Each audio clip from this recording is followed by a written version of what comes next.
বসো, দেখো কি হয়েছে। আমাদের কাঁঠাল গাছে যে অনেক সুন্দর সুন্দর নতুন নতুন জামা এসেছে। এই তোরা জানিস, আমার মা এইবার ঈদে আমার জন্য অনেকগুলো নতুন জামা কিনে দিয়েছে। সবগুলো জামা দেখতে অনেক সুন্দর। তোদের মা তোদেরকে কি কিনে দিয়েছে রে? এই টিয়া, তোর মা তোকে কি কিনে দিয়েছে?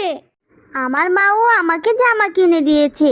টিয়ার মা আবার ওর জন্য কি কিনে দিবে? ওর আগের বছরও কোনো জামা কিনা হয়নি, পুরনো জামা পরেই টিয়া ঈদ করেছে। আগের বছর আমার মায়ের কাছে কোনো টাকা ছিল না, তাই তো আমার মা আমাকে কোনো নতুন জামা কিনে দিতে পারেনি। তাই আমি পুরনো জামা পরে ঈদ করেছি। কিন্তু এইবার আমি মাকে বলবো আমাকে নতুন জামা কিনে দিতে। তারপর নতুন জামা পরে ঈদের দিন তোদের সাথে অনেক মজা করব, ঘুরতে যাব। তাই নাকি রে টিয়া? আগের বছরও তো বলেছিলি তোর মা নাকি তোকে নতুন জামা কিনে দিবে। কই, তোকে তো কোনো নতুন জামাই কিনে দেয়নি, তুই সেই পুরনো জামা পরে ঈদ করেছিলি। শোন টিয়া, তোকে আমরা এইবার আগেই বলে দিচ্ছি, তুই যদি এইবার নতুন জামা না পরিস তাহলে কিন্তু তোকে আমাদের সাথে ঈদের দিন ঘুরতে নিয়ে যাব না। বন্ধুদের এমন কথা শুনে টিয়া মন খারাপ করে বাড়ি চলে আসে। মা, তুমি এইবার ঈদে আমাকে নতুন জামা কিনে দিবে, না হলে আমি কিন্তু কোনো খাবার খাবো না আর বাড়ি ছেড়ে চলে যাব কিন্তু।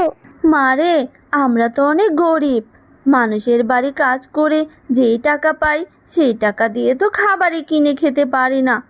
আর কয়দিন ধরে আমার শরীরটাও বেশ খারাপ যাচ্ছে, কোনো কাজই ঠিক মতো করতে পারছি না। আমার ম্যাডাম যে কি বলবে আল্লাহ ভালো জানেন। যাই হোক, যেই কয়দিন কাজ করেছিলাম সেই কয়দিনের টাকা যদি দেয় তাহলে তোকে একটা নতুন জামা কিনে দিব। কবে কিনে দিবে মা? ঈদের তো আর মাত্র 3 দিন বাকি আছে। আমাকে যদি এইবার তুমি নতুন জামা কিনে না দাও তাহলে আমি কিন্তু বাড়ি থেকে অনেক দূরে চলে যাব আর ফিরে আসবো না। তখন তুমি কান্নাকাটি করলেও কিন্তু লাভ হবে না। মারে, তুই কষ্ট পাস না, আমি তোকে কথা দিলাম ম্যাডামের কাছ থেকে টাকা এনে তোকে নতুন জামা কিনে দিব। আর মন খারাপ করে থাকিস না রে মা। ম্যাডাম, আমার কাজ করা শেষ, আর বাকি কাজগুলোও করে দিব। ম্যাডাম, আমি যেই কয়দিন কাজ করেছি সেই কয়দিনের টাকাটা কি আমাকে দিতে পারবেন? আমি যেই কয়দিন কাজ করেছি সেই কয়দিনের টাকাটা দিলে আমার মেয়ের জন্য একটা নতুন জামা কিনে দিতে পারতাম। ঈদের তো আর বেশি দিন বাকি নেই ম্যাডাম। আমার ছোট্ট মেয়েটা যে জেদ করে বসে আছে ঈদের দিন নতুন জামা পরবে বলে। ঈদের তো আর মাত্র 3 দিন বাকি আছে, আর ওইদিকে আমার মেয়েটাও জেদ করে বসে আছে। কি করব ম্যাডাম? আপনি যদি কয়টা টাকা দিতেন তাহলে খুব উপকার হতো। শেফা, তুই তো সবসময় কাজে ফাঁকি দিস, কিন্তু টাকা চাওয়ার সময় অগ্রিম টাকাটা চেয়ে বসিস। আজ 5 দিন পর কাজে আসলি আর আজই এসে টাকা চাইছিস? আর তাছাড়া ঈদের কেনাকাটা করে আমার সব টাকা খরচ হয়ে গেছে, এখন আমার হাতে কোনো টাকাই নেই। তাছাড়া কিছু শপিং আরও বাকি আছে, তুই আমার আশা ছেড়ে দে। আর তোর যদি নতুন জামা কাপড় কেনার থাকে তাহলে অন্য কোথাও থেকে ব্যবস্থা কর, আপাতত আমি কোনো টাকা দিতে পারবো না। ম্যাডাম, এইবার তো আপনি অনেক টাকার কেনাকাটা করেছেন, আমি তো আপনার কাছে সামান্য কিছু টাকাই চেয়েছি। এই টাকাটা কি আপনি দিতে পারবেন না ম্যাডাম? দয়া করে আমাকে ফিরিয়ে দিবেন না, আমাকে কিছু টাকা দেন না ম্যাডাম। বাপ মরা মেয়েটা যে আমার জন্য পথ চেয়ে বসে আছে, দয়া করে কিছু টাকা দেন না ম্যাডাম, দয়া করেন না ম্যাডাম। শেফা, তুই এত কথা কেন বলছিস? আমার টাকা আছে তাই আমি শপিং করেছি, প্রয়োজনে আরও করব। তোর টাকা নেই তুই করবি না, এত শখ কেন? হ্যাঁ, গরিবের এত শখ থাকতে নেই, বুঝলি? যা, অন্য কোথাও থেকে গিয়ে টাকা জোগাড় করে তোর মেয়ের জন্য জামা কিন, এখানে এত কথা বলে সময় নষ্ট করিস না। ম্যাডাম, আমি তো এমনি এমনি আপনার কাছে কোনো টাকা চাইনি, আমি তো আমার কাজের টাকাই চাচ্ছি। দিন না ম্যাডাম আমার কাজের পারিশ্রমিক। আরে বললাম তো আমার কাছে এই মুহূর্তে কোনো টাকা নেই, আমি তোকে এখন কোনো টাকাই দিতে পারবো না। এই মাস শেষ হলে আমি তোকে টাকা দিয়ে দিব।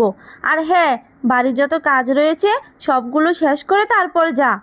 মেয়েটাকে যে আমি কথা দিয়েছি কাজ শেষ করে টাকা নিয়ে নতুন জামা কিনে দিব, কিন্তু ম্যাডাম তো আমাকে কোনো টাকাই দিল না। এইবার আমি আমার মেয়েটাকে কি বলবো, কি জবাব দিব আমি? নতুন জামা কিনে দিতে না পারলে আমার মেয়েটা যে খুব কষ্ট পাবে। হে সৃষ্টিকর্তা, এখন আমি কি করব? তুমি চলে এসেছো। আমি কতক্ষণ ধরে তোমার জন্য অপেক্ষা করে আছি। তুমি না বলেছো কাজ থেকে ফিরে আমার জন্য নতুন জামা কিনবে। চলো না মা, এখন গিয়ে নতুন জামা কিনে নিয়ে আসি। মারে, ম্যাডামের কাছ থেকে আমি একটা টাকাও পাইনি, তোকে আমি নতুন জামা কি করে কিনে দিব রে মা? তুই মন খারাপ করিস না, তুই আমাকে মাফ করে দে রে মা। আর আমি দেখি কিছু ব্যবস্থা করতে পারি কি না। না মা, আমি কিচ্ছু শুনতে চাই না। তুমি গত বছরও আমাকে একই কথাই বলেছিলে, কিন্তু আমাকে আর নতুন জামা কিনে দাওনি। এবারও কি তাই করবে? এবার আমি তোমার কোনো কথাই শুনবো না। তুমি আমাকে একটুও ভালোবাসো না। তোমার কাছে কিছু চাইলে তুমি আমাকে কিনেই দাও না। আমার বন্ধুরা সবাই ঈদের নতুন জামা কিনবে, নতুন জামা পরবে। সবাই নতুন জামা পরে ঈদের দিন ঘুরবে, অনেক মজা করবে। শুধু আমি ঈদ করতে পারবো না, আমি আর বাড়িতেই থাকবো না। এইসব কথা বলে টিয়া মন খারাপ করে বাড়ি থেকে চলে যায় আর বনের মধ্যে একা একা বসে কাঁদতে থাকে। আর টিয়াকে কাঁদতে দেখে সেখানে একটা পরী আসে। কি হয়েছে ছোট্ট সোনা, তুমি এইভাবে বসে কাঁদছো কেন? কত ছোট্ট একটা মেয়ে, তোমার এত কিসের দুঃখ? তারপর টিয়া পরীকে সব কথা খুলে বলে। আর সব কথা শুনে পরী বলে, ও এই ব্যাপার, তুমি মন খারাপ করো না। এই নাও একটি জাদুর ফুল। তুমি এই ফুলটি তোমাদের বাড়ির আঙিনায় যে গাছ আছে সেই গাছের গোড়ায় রেখে দিবে। তারপর দেখবে তোমার সব মনের ইচ্ছা পূরণ হয়ে যাবে আর তোমাদের সব কষ্ট দূর হয়ে যাবে। তারপর খুশি মনে পরীর দেওয়া ফুলটি নিয়ে টিয়া বাড়ি চলে আসে। তারপর বাড়িতে গিয়ে টিয়া পরীর কথা মতো ফুলটি কাঁঠাল গাছের গোড়ায় রেখে দেয়। আর সাথে সাথেই আশ্চর্যজনকভাবে কাঁঠাল গাছে অনেক সুন্দর সুন্দর নতুন নতুন জামা চলে আসে। মা, ও মা, তাড়াতাড়ি আসো, দেখো কি হয়েছে। আমাদের কাঁঠাল গাছে যে অনেক সুন্দর সুন্দর নতুন নতুন জামা এসেছে। এটা তো অদ্ভুত ব্যাপার, কি করে হলো রে মা? আমি তো কিছুই বুঝতে পারছি না। গাছে আবার এত সুন্দর সুন্দর নতুন জামা, এটা কি করে সম্ভব? মা, আমি যখন মন খারাপ করে জঙ্গলের ভিতর বসেছিলাম, তখন একটা পরী এসে আমাকে একটি ফুল দেয়। আর সেই ফুলটি গাছের গোড়ায় রাখতেই এই সুন্দর সুন্দর নতুন জামাগুলো চলে এসেছে। আমি এইবার ঈদের মধ্যে অনেক সুন্দর সুন্দর নতুন জামা পরতে পারবো মা, তাও আবার অনেকগুলো জামা।